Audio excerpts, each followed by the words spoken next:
Avery, good morning. Hope you're doing well. I want to touch on a couple ideas in your discussion. The first one was on old people. I think the common conclusion is that older populations do generally or are generally less aware of misinformation or can be more easily misinformed online. One of the reasons I think for this is that they lack awareness of feedback loops, which are common online, but even more so in social media. However, there are some studies that show that older populations are less likely to trust online information than younger ones, and this is simply due to their difficulty assessing the information's credibility, which is likely a good thing. Perhaps not that the information is not so easily assessed as to whether it's credible or not, but rather that they're actually looking for credibility. This is definitely one of the things that was touched on in the video and the articles, and if they're already doing that, then that is wonderful, and perhaps we should learn from our elders. However, some distrust is good.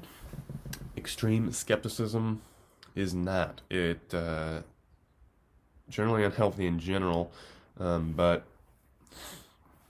when it comes to the internet, there is a lot of misinformation out there, but there's also a lot of good information, and if you don't see the internet as helpful at all or as helpful as pertaining to one's health, then you may miss out on some of this good information. You may miss out not even on the information, but also the ability just to get in touch with your healthcare provider. A lot of providers are moving more and more resources online, including even just a simple doctor's appointment. So mistrust of just anything online may lead to older people missing out on that, which would not be good. Also, I want to touch on the kind of final idea you finished with, which was more information and more explanation leads to a more credible source. I think is a good general rule, but also that chocolate study or fake chocolate study. The gentleman made up a fake journal. Obviously, that's not common.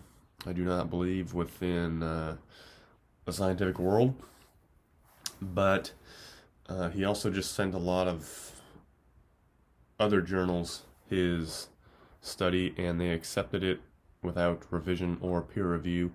So it's important to keep in mind that just a simple journal publication does not make your research any better or any more true.